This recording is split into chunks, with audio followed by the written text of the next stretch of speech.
ఒక ఊర్లో ఇద్దరు అన్నదమ్ములు ఉండేవాళ్ళు. వాళ్ళిద్దరూ కూడా ఒకే కుటుంబంలో పుట్టారు. ఒకే వాతావరణం, ఒకే పరిస్థితిలో ఇద్దరూ పెరిగారు. కానీ డబ్బు పట్ల వాళ్ళ బిలీఫ్ సిస్టమ్ అంటే నమ్మకాలు మాత్రం ఇద్దరివి పూర్తి భిన్నంగా ఉండేవి. అందులో మొదటివాడు అంటే అన్న, ఆ బిలీఫ్ సిస్టమ్ ఏ విధంగా ఉంది అని అంటే, డబ్బు ఏ ఇద్దరి మధ్యనా సరే గొడవ పెడుతుంది. డబ్బు వస్తే మనిషికి అహంకారం పెరుగుతుంది. కుటుంబాన్ని కూడా మర్చిపోతాడు. డబ్బు మనిషిని చెడగొడుతుంది. డబ్బు సంపాదించే ప్రయత్నం చేస్తే ఒత్తిడి, కష్టాలు, మనశ్శాంతి కరువైపోయి అనారోగ్యం పాలవుతుంది. మన దగ్గర డబ్బులుంటే బంధువులు, స్నేహితులు అందరూ వచ్చి మనల్ని ఉపయోగించుకుందామనే చూస్తారు.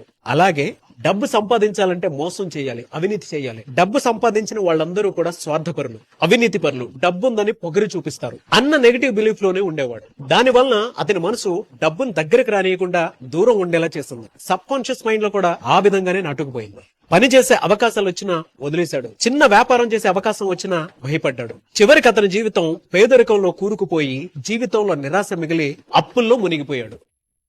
కానీ రెండో వాడు అంటే తమ్ముడు డబ్బు గురించి ఇలాంటి పాజిటివ్ బిలీఫ్ ని పెట్టుకున్నాడు. డబ్బు అంటే ఒక ఎనర్జీ. అది మనతో పాటు ఉన్న ప్రతిసారి మనల్ని కాపాడుతుంది, మన కుటుంబాన్ని కూడా కాపాడుతుంది. అలాగే మనకి గౌరవాన్ని కూడా తెచ్చిపెడుతుంది. డబ్బుని మంచిగా వాడితే మన కుటుంబ ఆర్థిక పరిస్థితులు కూడా మారతాయి. డబ్బు సంపాదించడం తప్పు కాదు, కానీ దాన్ని వృధా చేయటం లేదా చెడుగా వాడటం చాలా పెద్ద తప్పు. సంపద అంటే కేవలం బ్యాంక్ బ్యాలెన్స్ మాత్రమే కాదు, అది సర్వీస్ బ్యాలెన్స్ కూడా.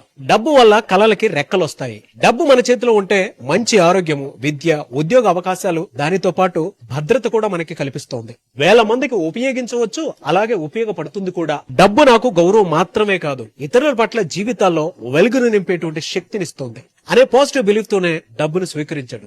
ఆ రోజు నుంచి తెలివిగా పనిచేసి ఓ పెద్ద వ్యాపార సామ్రాజ్యాన్ని సృష్టించడం జరిగింది. అదే గ్రామంలో చాలా మంది విద్యార్థులకు మంచి విద్యను అందించాడు, ఉద్యోగ అవకాశాలు కల్పించాడు. అలాగే గ్రామంలో కావాల్సిన విధంగా మంచి హాస్పిటల్స్, మంచి ఇల్లు కట్టించడం జరిగింది. అండ్ దానితో పాటు విద్యార్థులకు స్కాలర్షిప్లు కూడా అందించడం జరిగింది.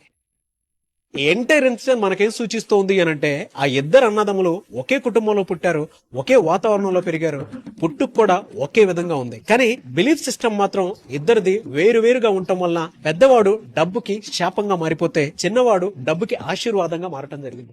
ఇది ప్రతి ఇంట్లో ఉండేటువంటి కథే. మీరేమంటారు? కింద కామెంట్ బాక్స్ లో పోస్ట్ చేయండి. అండ్